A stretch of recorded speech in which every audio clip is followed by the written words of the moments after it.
Copyright disclaimer under Section 107 of the Copyright Act 1976. Allowance is made for fair use for purposes such as criticism, comment, news reporting, scholarship, and research. Fair use is a use permitted by copyright statute that might otherwise be infringing. Non-profit, educational, or personal use tips the balance in favor of fair use. So hey guys, இன்றைக்கி என்ன பார்க்க போகிறோம், நம்ம wife is from 1000 years agoன்னு இருக்கிற நல்ல ஒரு மான்வா தான் பார்க்க போகிறோம். இது ஒரு ரொமான்ஸ் மான்வா. பேசிக்கலி என்னென்னா, நம்ம ஹீரோயின் வந்து ஒரு 1000 வருஷத்துக்கு முன்னாடி இருந்து இப்போ இருக்க கரண்ட் ஃப்யூச்சர், கரண்ட் செல்ஃப்க்கு வந்திருப்பாங்க.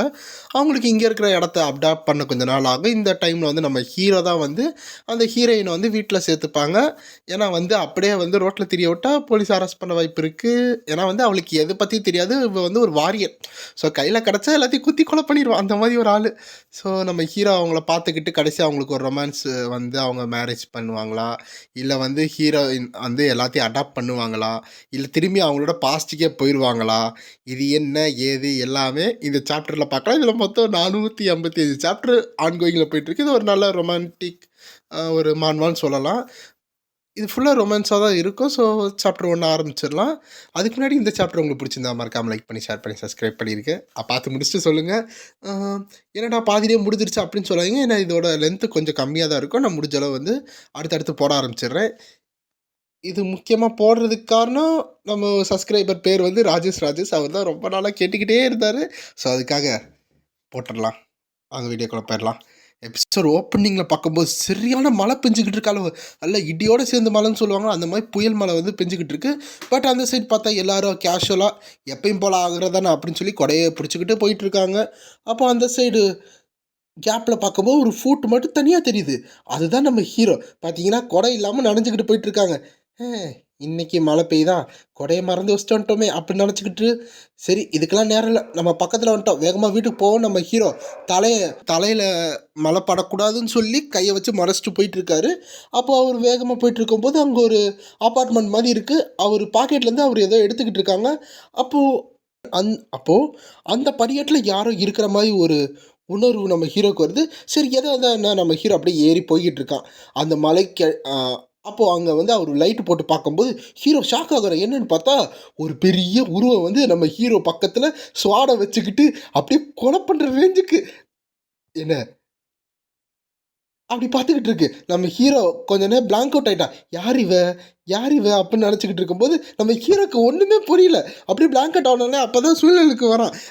யார் நீ அப்படின்னு வந்து நம்ம ஹீரோ கத்துறானா. அங்கே பார்த்தா ஒரு இன்டென்ஸான, அதாவது ஒரு கில்லிங் இன்டென்ட் மாதிரி நம்ம ஹீரோ மேலே வந்துக்கிட்டு இருக்கு. நம்ம ஹீரோ பயந்துக்கிட்டு இருக்கான். அந்த பயத்தில் என்ன பண்ணுறான்னா கையில் இருக்க சாவியை கீழே போடுறான். அப்போ அந்த பொண்ணு வந்து அந்த சாவி சவுண்டு கேட்டுட்டு பின்னாடி போய் ஒளிஞ்சுக்கிறான். ஏன்னா இந்த பூனைக்குட்டி வந்து சவுண்டு கேட்டால் கொஞ்சம் பின்னாடி போய் ஒளியும்ல, அந்த மாதிரி இவன் பின்னாடி போய் நின்றுக்கிட்டு இருக்கான்.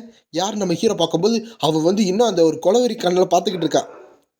சே, இதுக்கா பயந்து போனேன், இது வெறும் ஒரு காஸ் பிளேயர் தான். அப்போ நம்ம ஹீரோ சொல்கிற காஸ் பிளேயர்னால் இந்த கொரியாவில் ஜாப்பனீஸு அதெல்லாம் பார்த்தீங்கன்னா தெரியும். அந்த மாதிரி அவங்களுக்கு பிடிச்ச அனிமி கேரக்டரை போட்டு சுற்றுவாங்க, அந்த மாதிரி ஒரு கேரக்டர் தான். அப்போ நம்ம ஹீரோ அந்த சாவி எடுத்துகிட்டு அப்போ நம்ம ஹீரோ வந்து அந்த பொண்ணை வந்து எஸ்டிமேட் பண்ணிகிட்டு இருக்கு. அதாவது அந்த காஸ் பிளே எப்படி இருக்குன்னு.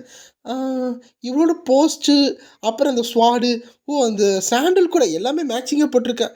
ப்ரொஃபஷ்னலாக இருக்குது, ரொம்ப ரொம்ப ப்ரொஃபஷ்னலாக இருக்குது. அப்படியே அந்த கதைக்குள்ளேயே போயிடுவா போல். அப்போ நம்ம ஹீரோ நினச்சிட்டு அந்த சாவி சுற்றிக்கிட்டே உள்ளே போயிட்டுருக்கான். அப்போ போயிட்டுருக்கும்போது அந்த பொண்ணு வந்து ஸ்டாப்பு, அங்கே இரு அப்படின்னு வந்து அந்த பொண்ணு சொல்கிறான். ஆக்சுவலாக இந்த பொண்ணு வந்து 1000 இயர்ஸுக்கு முன்னாடி வந்தனால அவளுக்கு அவ்வளோ அந்த லாங்குவேஜ் வந்து கொஞ்சம் அப்படி இப்படி தான் இருக்கும்.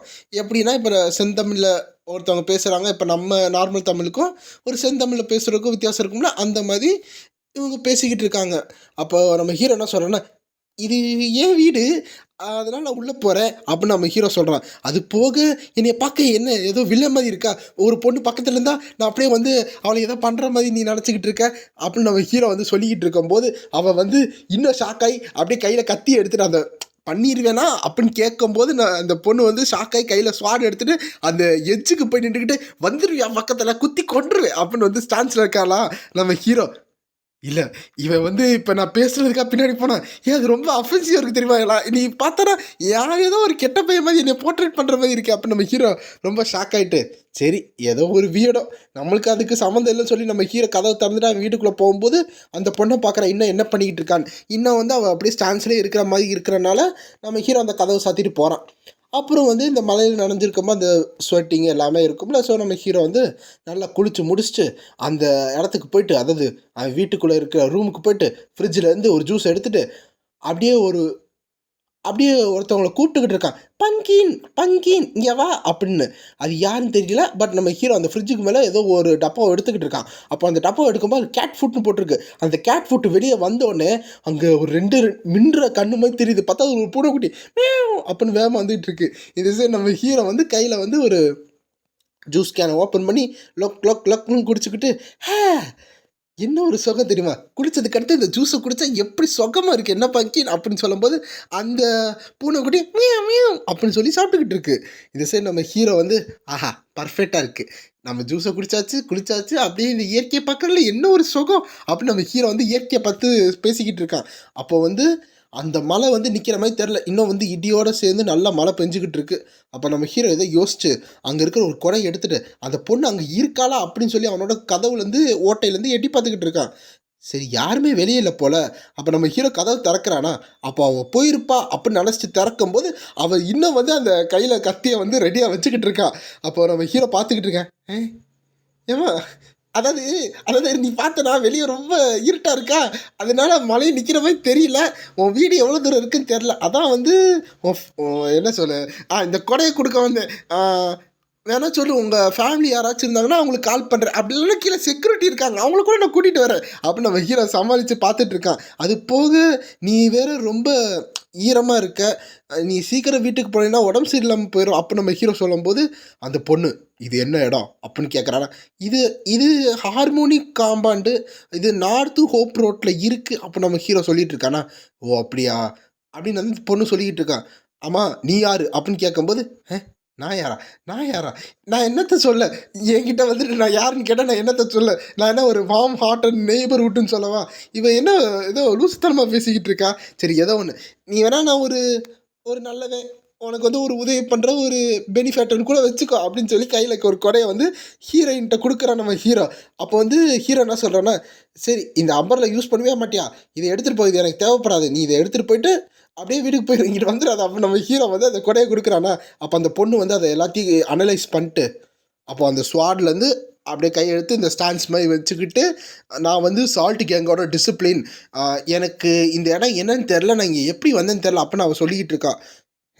இந்த பைத்தியக்கிட்ட இருந்து யோசிச்சது தான், இது வாட்டிக்கு ஏதாச்சும் பேசிக்கிட்டு இருக்கு. அது போக அந்த காஸ்பிளேயில் அப்படியே வந்து அது எப்படி சொல்ல, இந்த ஒரு காஸ்பிளே அப்படியே ஒரிஜினாலிட்டியாக வந்து அப்படியே அவள் பண்ணிக்கிட்டு இருக்காளே, அப்படியே சிங்க்ரனைஸ் ஆகிட்டா போல் அப்போ நம்ம ஹீரோ நினச்சிட்டு, ஸோ இதுக்கு மேலே பேசி ஒன்றும் ஆக போகிறதில்ல. சரி ஒன்றும் இல்லை, நீ வேணா சரி சரி நான் போய்ட்டு அந்த செக்யூரிட்டியை கால் பண்ணுறேன். இந்த சிச்சுவேஷன் அவங்களுக்கு தான் வந்து என்ன பண்ணுவானோ அவங்களுக்கு தெரியும். நீ வேணா உள்ளே வரியா, ஏன்னா வெளியே கொஞ்சம் கோல்டாக இருக்கும் அப்போ நம்ம ஹீரோ சொல்லி அந்த பொண்ணை உள்ளே கூப்பிட்டுக்கிட்டு இருக்கா. அப்போ அந்த பொண்ணு உள்ளே வந்ததுக்கு அடுத்து நம்ம ஹீரோ ஃபோனில், ஹலோ இந்த மிஸ்டர் ஜான் தானே பேசுகிறது, நான் பேசுகிறது கேட்குதா, கேட்குது அப்படின்னு வந்து அங்கேருந்து எதிரிலேருந்து ஒரு வாய்ஸ் வருது. நான் தான் ஜா பேசுகிறேன் அப்படின்னு அவங்க சொல்லும்போது, அப்போ நம்ம ஹீரோ இதான்ப்பா பிரச்சனை, இந்த மாதிரி ஒரு பொண்ணு இப்படி, அதாவது அந்த பேசணும்னு போயிட்டுருக்கும்போது அந்த பொண்ணு பின்னாடி வந்து பார்க்குறான் என்ன இருக்குது, அதான் புதுசாக இருக்குல்ல எல்லாமே. அந்த விண்டோவை பார்த்தா ஷாக் ஆகுறான், அங்கே இருக்க தட்டை பார்த்தா ஷாக் ஆகுறா, கடைசியாக பார்த்தா அங்கே ஒரு டிவி இருக்குது. அந்த டிவியில் வந்து உங்களுக்கு வேலை வேணும்னா இங்கே வாங்க, உங்களுக்கான வேலை இங்கே இருக்குது, இங்கே வந்தீங்கன்னா உங்களுக்கு ஒரு நல்ல வேலை கிடைக்கும் அப்படின்னு வந்து ஒரு ஆடு போயிட்டுருக்கு. அந்த பொண்ணு பார்த்தோன்னே அவங்கக்கிட்ட இருக்காங்க, எப்படி எல்லோரும் உள்ளே இருந்து எதை கத்திக்கிட்டு இருக்காங்கன்னு. அப்போ நம்ம ஹீரோ வந்து ஹலோன்னு சொல்ல போகும்போது, இதெல்லாம் ஃப்ராக்ஷன் ஆஃப் செகண்டில் வருது, நம்ம ஹீரோ அலோன்னு சொல்லும்போது அந்த இடத்துல அந்த கத்தியை வச்சு அந்த மொத்த டிவியை சல்லியாக நொறுக்கி வச்சுட்டா நம்ம ஹீரோயின். இது நம்ம ஹீரோ வந்து அந்த ரியாக்ஷன் டைமில் அவள் குத்துறது கூட நம்ம ஹீரோ அப்போ மெதுவாக பார்க்குற மாதிரி தான் இருக்குது. அப்போது அவள் வந்து பார்க்கும்போது ஒரு கொலவெறித்தனமாக அப்படி மூச்சு வாங்கிட்டு இருக்கா. அப்போது ஹலோ தம்பி இருக்கியாப்பா, என்னப்பா எதுவும் பேச மாட்டேற, என்ன ஏதோ பெரிய நாய்ஸ் வந்துச்சு, என்னாச்சு அப்போ நாங்கள் எதிரிலேருந்து பேசிக்கிட்டு இருக்காங்க அந்த செக்யூரிட்டி மேனு. அப்போ நம்ம ஹீரோ ஷாக்காகி மொத்தமாக உடஞ்சி போயிட்டான். அப்போது அந்த பொண்ணு கொலவெறித்தனமாக நம்ம ஹீரோ பார்க்கும்போது, ஒன்றும் இல்லை வச்சிடுறேன் அப்போ நம்ம ஹீரோ வந்து சொல்கிறதோட இந்த சாப்டர் முடியுது.